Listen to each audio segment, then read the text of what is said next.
8 people are confirmed dead. Rescue crews are still combing through debris for anyone left unaccounted for. Nearly 7,400 people spent the night crammed into 359 emergency shelters across 39 municipalities. 4,000 travelers were pulled off a stranded train and evacuated by soldiers.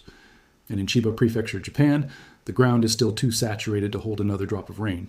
This did not happen during a typhoon. There was no 5-day radar track, no slow-building dread, no week of warnings to board up windows or move the car to higher ground. What hit Chiba on the evening of August 13th, 2026, formed, stalled, and unloaded more rain on one small stretch of coastline than that region had ever recorded in a single day since Japan started keeping records in 1966. This is the story of what happened in Chiba and why meteorologists are calling it a warning the rest of the world cannot afford to ignore. August in Japan means Obon. It is the week tens of millions of people travel home to see parents, grandparents, the towns they grew up in. Airports fill, highways fill, bullet trains run at capacity. It is, by design, one of the most heavily traveled weeks on the entire Japanese calendar. Narita International Airport sits inside Chiba Prefecture, one of the 2 gateways that connect Japan to the rest of the world. On an ordinary August day, hundreds of thousands of people pass through the wider Kanto region surrounding it. August 13th, 2026 was not an ordinary day. The afternoon started the way countless summer afternoons in Japan start, with thunderstorms. Nothing alarming. People checked their phones, grabbed umbrellas, carried on. But through the day, warning levels crept upward across the region. Then, over Chiba specifically, the atmosphere did something rarer and far more dangerous than an ordinary storm. What formed over Chiba that evening is known in meteorology as a linear rain band, a term that sounds almost administrative and is anything but. Picture a line of fully mature thunderstorm cells. Now picture that line not moving. Instead of sweeping across the land and passing through in an hour, the storms keep regenerating at one end of the line, tracking along it, dumping rain at full intensity, dissolving, and then reforming over and over above the exact same patch of ground for hours. Researchers who study these systems in Japan describe linear rain bands as the country's single biggest cause of catastrophic rainfall events, responsible for roughly 2/3 of the nation's worst flooding disasters. A band can stretch 50 to 300 kilometers long, and when one locks in place over a populated area, a single afternoon can deliver what that location would normally see across an entire month. That is exactly what happened over Chiba City. By the time the band finally broke apart, the Japan Meteorological Agency confirmed 351 millimeters of rain had fallen at the Chiba observation station in a single day, the highest daily total recorded there since record-keeping began 60 years ago, smashing a previous record that had stood since 2013. In the space of roughly 12 hours, more than 350 millimeters came down. Some nearby locations topped 360 to 367 millimeters in 24 hours. For context, that is not a heavy rainstorm. That is closer to an entire month's worth of expected rainfall arriving before midnight. For the first time in its history, the Japan Meteorological Agency issued its highest possible warning level, Level 5, the category reserved for situations where catastrophic harm may already be underway, for Chiba Prefecture. The alert eventually covered more than 20 municipalities. In Kashiwa, emergency crews responded to a call just after 5:30 in the evening. A passenger car was almost completely submerged on a road that, hours earlier, had been dry pavement. Firefighters found a woman in her 70s trapped inside in cardiac arrest. Rescue crews across the region would report the same pattern again and again that night. Ordinary roads becoming rivers with no warning. Drivers caught mid-journey with nowhere to go. By the time the count was finalized, deaths were confirmed across 5 separate cities. 3 in Chiba City itself, 2 in Sakura, and 1 each in Ichikawa, Kashiwa, and Yachio. 8 people in total. Several of the deaths involved vehicles caught in fast-rising water on roads that had been perfectly safe less than an hour before. Japan's ground self-defense force was deployed into the disaster zone. In one especially dramatic rescue, soldiers evacuated roughly 4,000 people who had become stranded for hours at Soga train station as floodwater rose around them. Power failed across the region. Tens of thousands of households lost electricity as substations and lines went down under the weight of the storm. Rail operators halted service on multiple lines connecting Narita to central Tokyo. Major highways, run by Nexco East, including the routes linking the airport to the capital, were closed outright.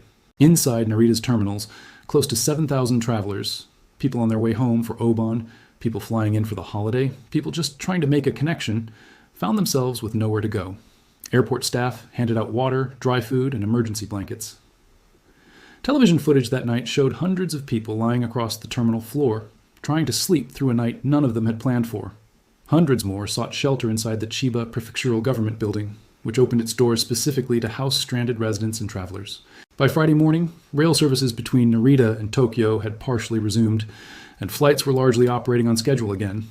But major highways stayed closed, and the region remained under evacuation advisories affecting well over 100,000 households. Chiba's governor, Toshihito Kamage, described what his prefecture had just been through in blunt terms. Extraordinary. Unprecedented. Here is the detail that makes this disaster more than a single freak storm. Chiba did not go into August 13th dry. Just days earlier, a separate storm system had already soaked the wider Kanto region, injuring people in neighboring prefectures and knocking out power to thousands of homes. The soil across Chiba was already saturated before the linear rain band ever formed. When 350-plus millimeters started falling on ground that had nowhere left to absorb it, the water had only one direction to go: sideways, into streets, into basements, into cars, into lives. This is the pattern climate scientists have been describing for years. It is rarely one storm that breaks a region. It is one storm landing on top of the last one, on ground and infrastructure that never got the chance to recover. Japan's long-range forecasters had already flagged 2026 as a year likely to bring extreme heat and heavier than normal rainfall, driven by increasingly unstable atmospheric conditions. That is not a coincidence, and it is not bad luck repeating itself. It is physics. A warmer atmosphere holds more water vapor. More water vapor is more fuel for every storm system that forms. And linear rain bands, which draw their power from warm, moisture-laden air flowing in off the ocean, become measurably more dangerous as sea surface temperatures climb. Researchers studying these systems have directly linked the long-term rise in atmospheric moisture over Japan to the increasing severity of linear rain band events. In plain terms, what happened over Chiba on August 13th is not an anomaly the models failed to predict. It is close to exactly what the models said would start happening, and happening more often in more places, with less time to react. Japan has responded to that reality more seriously than almost any country on Earth. In March 2026, the Japan Meteorological Agency brought a new Fujitsu supercomputer system online, purpose-built to extend linear rain band forecast lead times from roughly 30 minutes to several hours in some cases. That is a genuine, meaningful improvement, the kind of improvement that saves lives. But even with hours of extra warning, no drainage system built for the rainfall standards of the 1970s or 1980s is built to swallow 350 millimeters of rain in half a day. Better forecasts buy people time to move. They do not change what the sky decides to drop. The headline numbers, 8 dead, thousands stranded, tens of thousands without power, do not capture the full shape of what a night like this costs a region. Obon is not just a travel week in Japan. It is the week families reunite after months, sometimes a full year, apart. The people sleeping on the floor of Narita's terminal were not anonymous statistics. They were people on their way to see aging parents, to meet new grandchildren, to sit at a family table they had been planning to reach for weeks. The disruption of that single night rippled outward. Missed reunions, canceled plans, businesses that could not open because the roads leading to them were underwater, deliveries that never arrived, medical appointments that had to wait, and the economic toll compounds quietly in the background. Every hour, a highway artery into one of the country's 2 international airports stays closed is an hour of freight and passenger flow that has to be absorbed somewhere else in the system. Infrastructure repair, tourism disruption, business interruption. These costs rarely make the front page, but they are real and they are large. As of the most recent reports, warning levels in parts of Chiba have been downgraded as the rain eased, but forecasters are watching for further downpours, and the ground remains dangerously saturated. Authorities have repeated the same core guidance that Japan's disaster response system is built around. If you sense danger, do not wait for an official order. Move to higher ground. Do not drive through floodwater. Do not approach a submerged road, no matter how familiar it looks.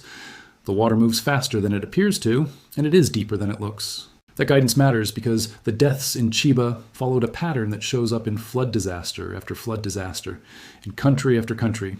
People caught in vehicles, on roads that were completely normal 20 minutes earlier. Not recklessness, just water arriving faster than instinct could process. Here's the harder question underneath all of this. Japan has one of the most sophisticated disaster warning and response systems on the planet.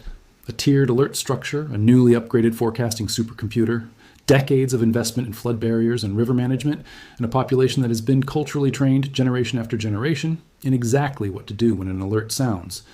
And even with all of that in place, one linear rain band still killed 8 people, stranded thousands overnight, cut power to tens of thousands of homes, and shut down the transport corridors to one of the country's 2 international airports during its single busiest week of the year.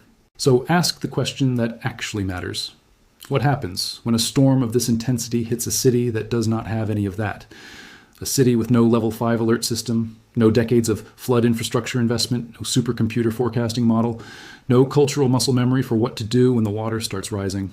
That city is not hypothetical. It exists right now in dozens of countries, built on infrastructure designed for a climate that no longer exists, and facing an atmosphere that is carrying more water than at any point in recorded history. Japan. In August 2026 is not an isolated tragedy. It is a preview, delivered in real time, of what happens when a warming climate collides with infrastructure built for a world that has already changed underneath it. 8 people did not come home. Thousands slept on an airport floor wrapped in borrowed blankets. Tens of thousands of households sat in the dark. And in Chiba, the ground still has nowhere left to put the next storm.